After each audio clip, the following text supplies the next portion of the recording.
কাকাকে বলতে চাই, আপনি কোথায়? আপনার আশু আমার বাড়ি তো ভেঙে ফেলেছে।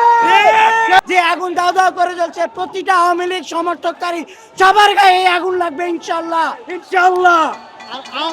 আওয়ামী লীগকে আপনি দেশে আসেন, আমরা আপনার জন্য অপেক্ষা করতেছি। আপা আসেন, আওয়ামী আমরা লীগকে খেলবো। আপা আওয়ামী লীগকে কেউ যদি চায় পুনঃপ্রতিষ্ঠা করার জন্য, তাদের ক্ষেত্রে বলে দিতে চাই, সাবধান, এই কাজ ভুলেও করবেন না, কোশ্চিন কালেও করবেন না।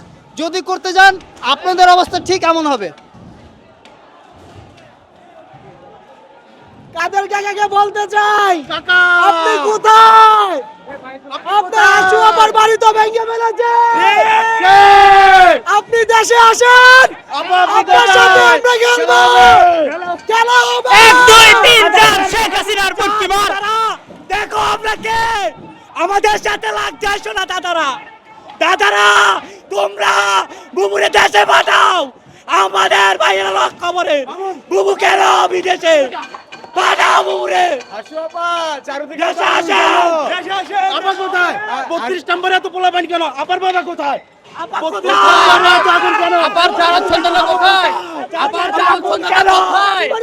আবার শ্বশুর বাড়ি দিল্লি দিল্লি লাগি শ্বশুর বাড়ি। চাচা আপা কোথায়? আপা তো পালিয়ে গেছে। শ্বশুর বাড়ি। আবে, কাদের কোথায়? পালিয়ে গেছে।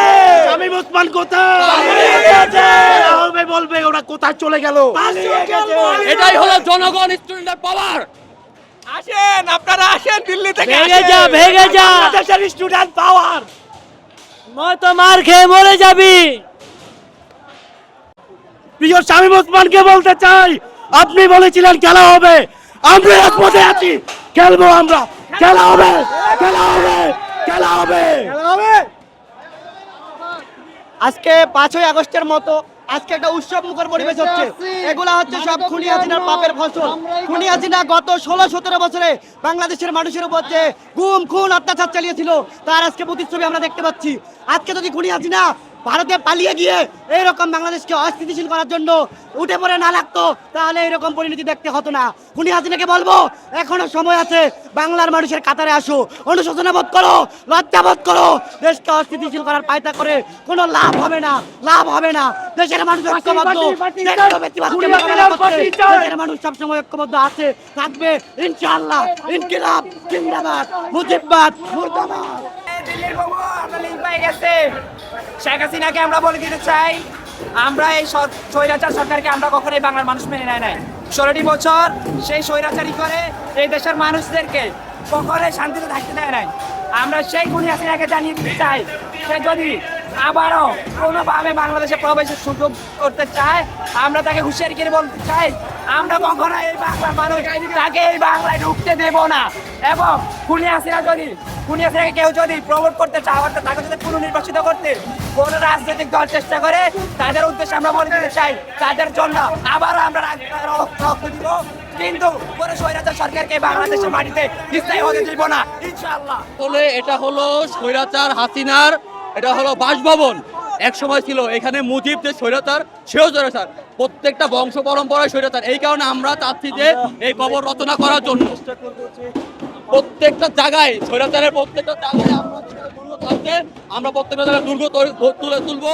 এমনকি প্রত্যেকটা জায়গায়, প্রত্যেকটা জেলায়, প্রত্যেক ইউনিয়নে আমরা মনে করি যে হাসিনার কবর রচনা করবো।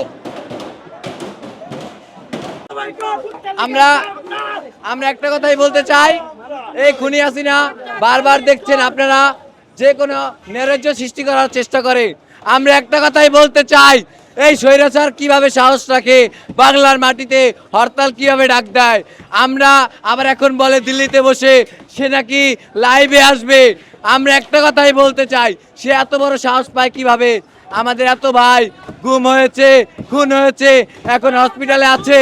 আমরা একটা কথাই বলতে চাই, আমরা নেক্সট একটা কথাই বলতে চাই, সে যদি আর নেক্সট টাইম বলতে চায় যে আমরা লাইভে আসবো, আমাদের নেক্সট টার্গেট থাকবে টঙ্গিপাড়া। আমরা ওই বলছিলাম টঙ্গিপাড়া গোপালগঞ্জের নাম রাখবো না, আমরা রাখবো না। নারায়ণ তাকবীর, নারায়ণ তাকবীর, আল্লাহু আকবার, নারায়ণ তাকবীর।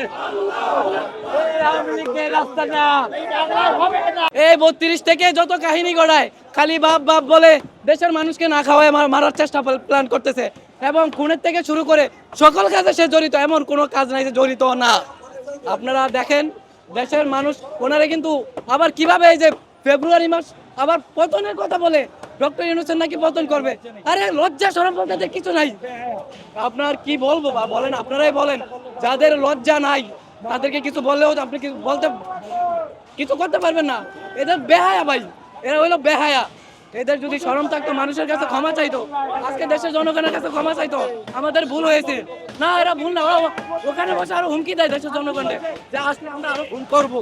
তাহলে ভাই আমরা কোথায় আছি বলেন আপনারা? তাহলে আমরা আমাদের নিজেদের জান রক্ষা করতে হলে খুনিদেরকে তো বাংলাদেশে আমরা আস্তানা করে দিতে পারি না।